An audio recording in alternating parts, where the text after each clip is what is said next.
Hey, e-commerce friend. Today's episode is a replay of one of our most popular episodes. And even if you listen to it the first time, I encourage you to listen to it again because it's likely your business has evolved a lot since then and there might be something that's more relevant to you right now, or you might just hear it differently. So don't go away, listen through. Let's get into it. Welcome to the eCommerce Badassery Podcast, the place for scrappy female entrepreneurs who want to learn actionable steps and strategies to grow the traffic, sales, and profit in your e-commerce business. I'm your host, Jessica Totillo-Coster, a 20-year retail veteran who spent 3 years as the only employee of a 7-figure online store. That shit was crazy. I know exactly how it feels to do all the things, and I'm sharing everything I learned the hard way so you don't have to. I may have started this business by accident, but supporting badass bosses like you lights me the fuck up, and I am so stoked to see you grow. Are you ready, babe? Let's roll.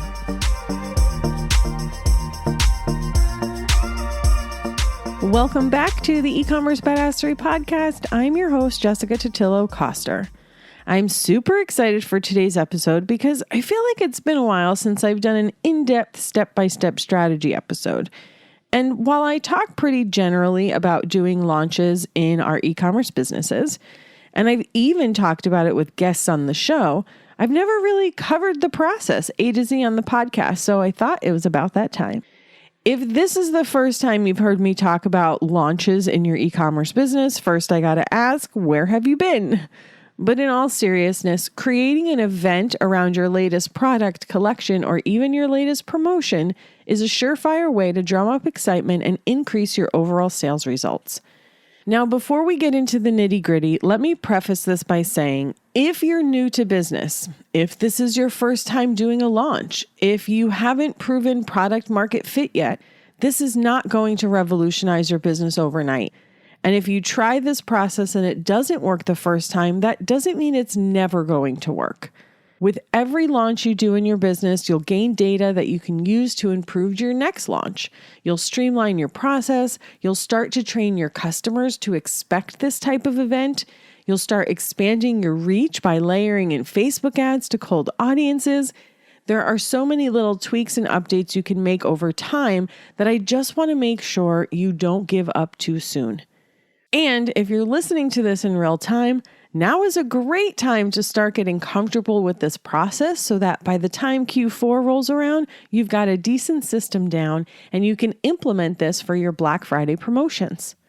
So when it comes to creating a launch event, whether you're talking about a new product, a new collection, or just a promotion, there are 4 main steps you're going to follow to implement this strategy.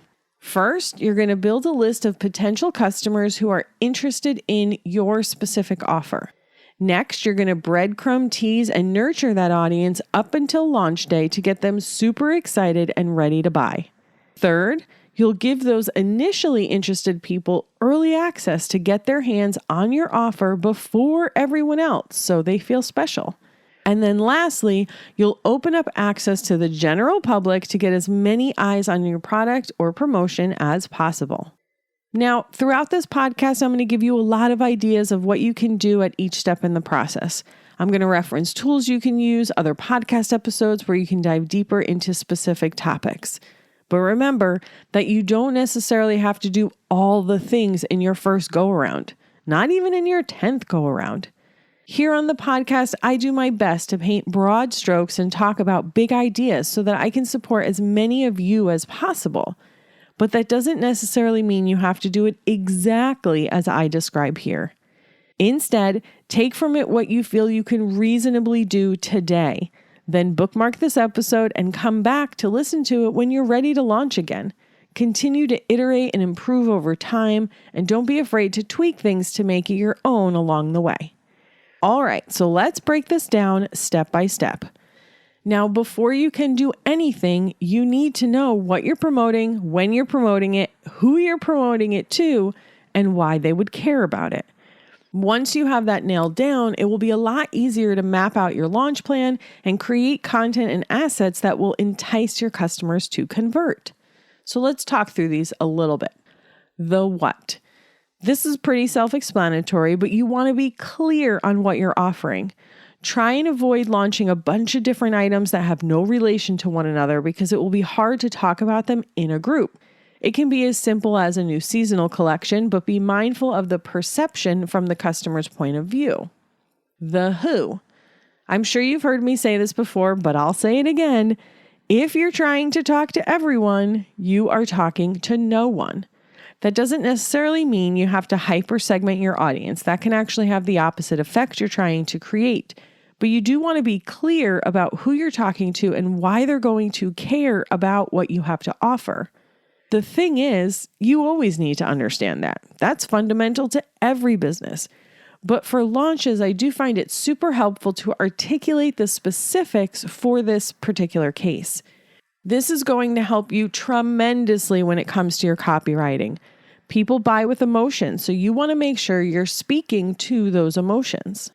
When you're thinking about your timeline, be sure that you're giving yourself at least 7 to 14 days to promote the launch before it's actually live.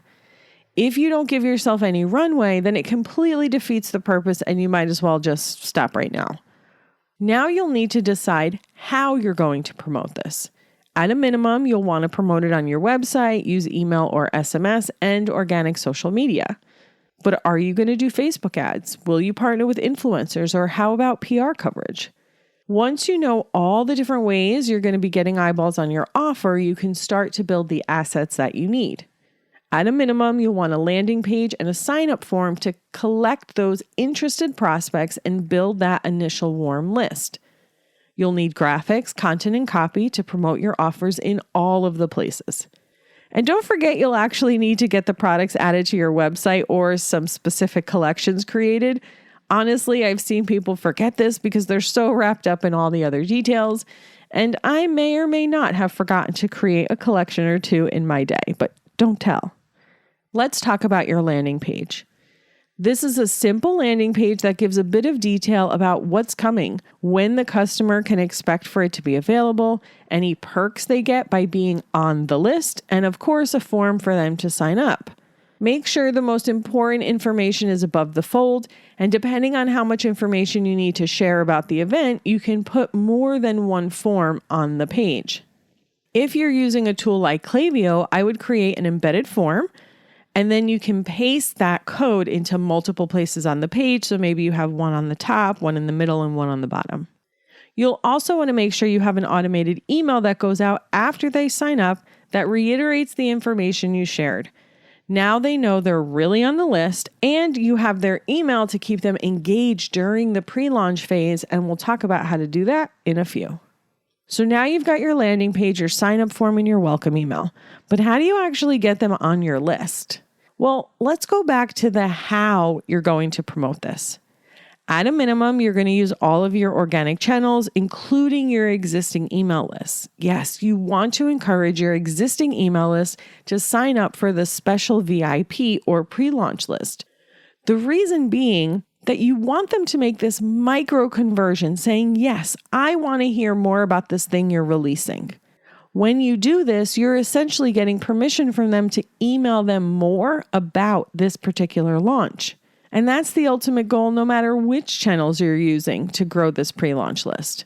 I can't go into every last detail here on the podcast in terms of all the different ways to grow your list. That would make for a crazy long episode.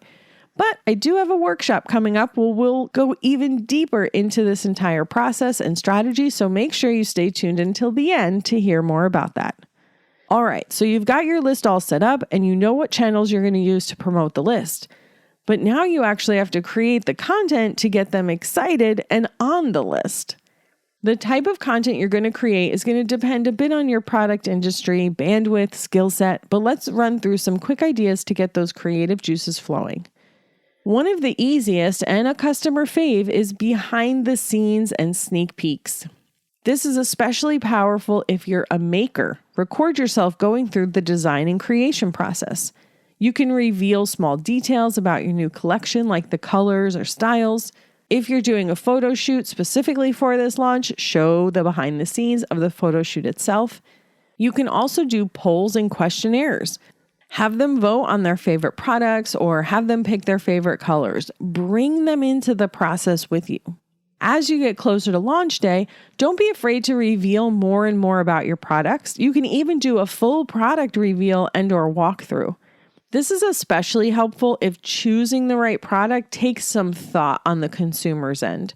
Maybe you have a few different styles that all have different features, or maybe your products are best suited to a specific skill level, or maybe you just have limited units of everything and you want to encourage them to make their buying decisions before the cart actually opens.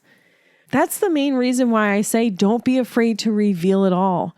This way, they're so enamored with your product, they have so much FOMO by the time launch day comes, they can't help but get their hands on your stuff. Remember, leading up to launch day, no matter what type of content you create, your main call to action is for people to get on the pre-launch list. And a few more quick notes about content and list building. Don't forget to mix up your content types. People consume content in different ways, so you can do static image posts, live videos, reels, carousel, stories, emails, the works. Remember to speak to the emotional reason behind why they would want to buy your product. Check out episode 69 to hear more about how to create content that converts. Also, as you get more comfortable with this process, consider using a tool like ManyChat to grow your email list for your launches. ManyChat is an Instagram-approved tool that lets you collect people's email addresses without them ever having to leave the platform, which we know is really hard to do. I had the founder and CEO Mike on the show where we talk through how you can use the tool to grow your email list. It's episode 109 if you want to take a listen. And if you want to try the tool, check out my affiliate link in the description of this episode because it gets you a special deal. And then lastly, if you struggle with creating content in general, especially Reels content, make sure you check out episode 103 with Harley Jordan, where we talk about creating Reels and working with influencers. One of my clients mentioned that she almost skipped over this episode when it was first released because she thought it wasn't really going to be for her. But she said she actually had one of the biggest aha moments about creating Reels that cleared out a lot of anxiety and overwhelm around it. So it's definitely worth a listen. All right, so you've got the list building process under control. What comes next? Now it's all about mapping out your email marketing strategy. The number one piece of advice I can give you here is to send a lot of fucking emails. Seriously, more emails than you think you should. If you strategize it right, you can send an email every single day of your launch event. And at busy times like Black Friday, you can send 2 a day. Just because you're sending an email every day doesn't mean that everyone is getting an email every day. With segmentation and removing people who already took the action you wanted them to take, you can easily avoid annoying people. But it's super important that you are not afraid to shout your message from the rooftops. If you're going live, email people to remind them. If you do a full reveal video on social, send them an email and point it out to them. If you're getting a lot of the same questions, send out an FAQ email. The trick is to make it valuable to your subscriber, to overcome their objections, and ultimately get them to buy. Let's run through a quick cadence for the week of your launch. We'll pretend you're opening the cart to your VIPs on Wednesday night and giving them 24 hours before it opens to the public. On Monday, you're going to send an email to your VIP list reminding them that the collection will be available for purchase on Wednesday. Give them the exact time with time zones. You'll also send an email to the rest of the list letting them know that this is their last chance to get on the VIP list, and those who are on the list will get access to the goods on Wednesday evening. Then on Tuesday, you'll send an email to your VIP list sharing the most popular products based on your customers' feedback so far. You could also do staff faves here.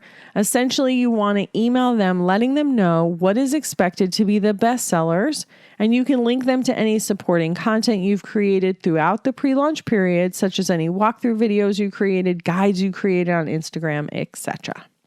On Wednesday morning, or about 6 to 8 hours before the product is available, you'll send an email to your VIP list reminding them that the collection product or promotion is launching soon and to watch their inbox for the link.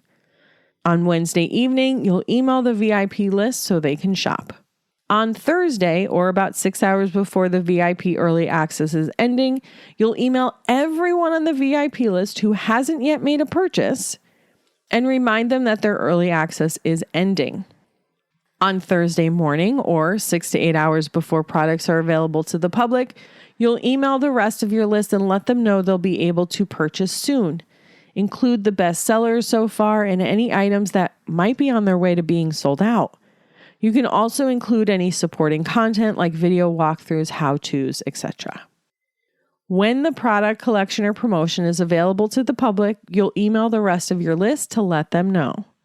On Friday, you'll resend the launch email to anyone who didn't click or engage the original launch email, including your VIP people. Invite them to ask questions if they have them, remind them that you're here to help them find the perfect item for them, and encourage them to reach out to you. They need permission. On Saturday, you'll email everyone who hasn't purchased so far and update them on what's trending, what's sold out. You can share any feedback, reviews, or testimonials people have shared about the collection. Sure, they may not have the product in hand just yet, but if they've commented how much they love something, how perfect it would be for X, if they've expressed their obsession with your product, share that with the rest of your audience. On Sunday, you'll resend Saturday's email to anyone who didn't click the email the first time. If you're creating a launch event for a promotion, don't forget to include some last chance emails. I usually like to do 2 on the last day of the sale, 1 in the morning and 1 at night. And think, that's just launch week. It doesn't even include the teasing and engagement from when they signed up for the VIP list to when the card actually opens. Now, of course, if you have a really small list, you don't have to send so many emails, and you shouldn't. But the larger your list is, the more emails you can send. So, you made it through your launch. What's next? The last step in the process is to analyze your results. And my favorite way to do this is with a campaign recap. You can learn more about my process for recapping my marketing campaigns in episode 87 of the podcast, but to give you a little glimpse, it's essentially a document that I fill out after every campaign that I do. This gives me one central place to keep all of my data, so when it comes time to plan the next campaign, I can easily reference my results from the past, what worked and what didn't, and can inform my decisions moving forward. In addition to the podcast episodes I've mentioned so far, there are 2 others that will be really helpful if you want to start implementing this strategy in your business. Episode number 20, The Power of the Pre-Launch and Thriving in a Crowded Market with Jessica Principe of All Girls Shave Club. And episode 54, Smashing Glass Ceilings and Growing Through Social Media with Megan Tayez of Glass Ladder & Co. I'll put links in the show notes to those and of all the episodes I mentioned today. Oh, and I almost forgot. If you're listening to this and you're thinking, yes, I want to do this in my business, or maybe you have been doing it, but you want to refine your process a bit, I have a free workshop starting May 23rd, where I'll be diving deeper into this process with you so you can plan your next product launch. Nicole Dietrich, our resident Facebook ad strategist, will be hosting the workshop alongside of me, and she has an entire training dedicated to teaching you how to use Facebook ads for your product launches. If you want to sign up for that, head to ecommercebadassery.com/conversion to register. I hope to see you there. And that, my friend, is a wrap for today's episode. Thank you so much for spending your time with me today. I hope you got a shit ton of value and have a better idea of how you can implement the launch process in your e-commerce business. Don't forget to check the show notes for all the links mentioned today, including access to the full transcript of this if you find it easier to refer back to a written version. Have a kick-ass rest of your day, and I'll see you on the flip side.